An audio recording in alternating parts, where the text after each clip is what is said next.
We ready? 1, 2, 3, 1, 2, 3. Well, folks, welcome to Coffee with Job. This is the last one. When I began this a few months ago, I never thought it would end up being 140. This is the 140th. And if you are so inclined, there's quite a few people who've been just started watching these recently. You can work your way back through them on YouTube or on Vimeo. Where do we go from here? Well, I'll tell you once we've gone through this. No, in fact, I'll tell you now first. I'm hoping to go back to Scotland in May for a month. So those of you who are in Scotland, hopefully we shall see you.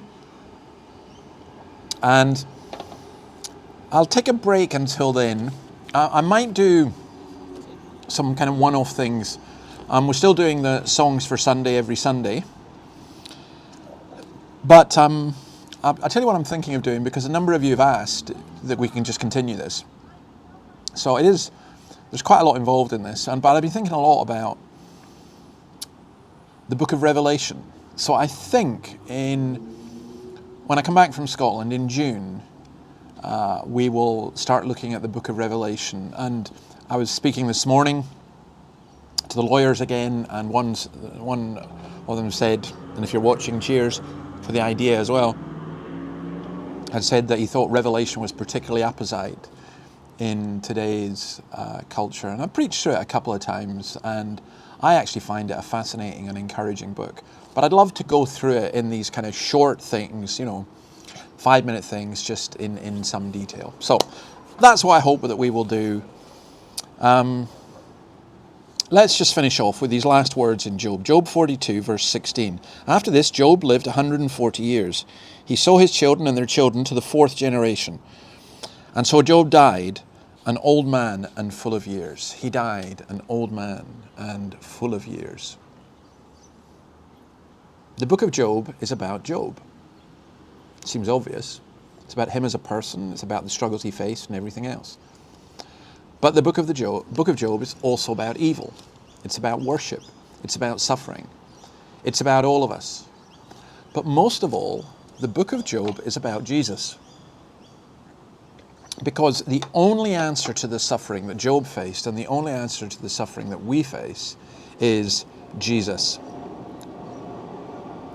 And that's where I found this so incredibly encouraging, because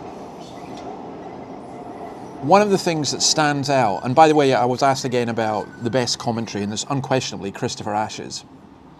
But I was asked about, what things stand out for me, and apart from the astonishing beauty of the poetry, the suffering that Job went through and everything else, what stands out for me is that his friends talked about God and had a system.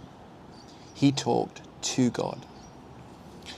Now, I was just thinking about how to finish all of this, and one of the great privileges of doing this have been those of you who've contacted me, and particularly people who've been going through suffering.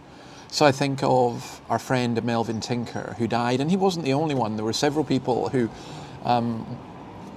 during this period of listening, either they or relatives have died. And I thought of a lady called Nada from Croatia who got in touch and who listened to these. She's in Australia now. And just this week, she went to be with the Lord. Now, to watch her grow and develop in her faith, and I didn't know her very well. I met her once, and she was very much on my heart and mind, and Annabelle's as well, and her family and everything else.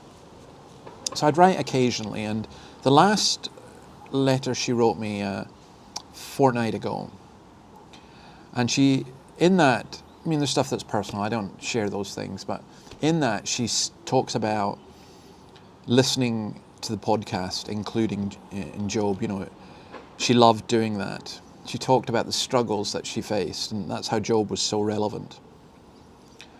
And then she said this, and some of you will think this is sentimental. I don't think it is. Did I tell you that some months ago I could feel the blissfully and contented hug, so warm and soft that surely was a cuddle meant only for me? Unforgettable, and I won't forget it. I just wish that he would take me sooner rather than later. Well, he did. He did. That was written 2 weeks ago. She's gone. And I find that just incredibly beautiful. You know, death is horrible. For Nada's family, for those of you who experienced the death of a loved one, it's horrible. You know, as some of you know, my father died last year. It's horrible. The separation, everything about it. Jesus wept at the tomb of Lazarus. He was angry. He came to defeat death. But the point is, he did. He did. I know that my Redeemer lives, says Job. In the end, he will stand on the earth. I will speak to him face to face. Now, says Paul, we see through a glass darkly. Then we shall see clearly. Well, those who have died have left us impoverished. But they are enriched. And that's a wonderful comfort. It was a great comfort to me to know that my father didn't have to go through the struggles he had to go through. Well, that's the story of Job.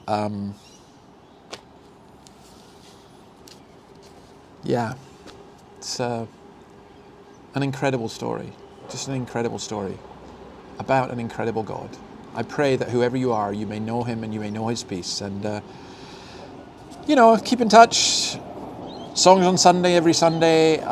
We'll maybe do some other things over the next few weeks. And then in June, God willing, we shall return to Revelation. But may the Lord richly bless you and be with you. May he give you peace. And I hope that many of you will live to be old and full of years. I quite like that. I love the idea of going to heaven. But, it'd be great to serve the Lord on this earth for a good bit longer as well. So we shall see.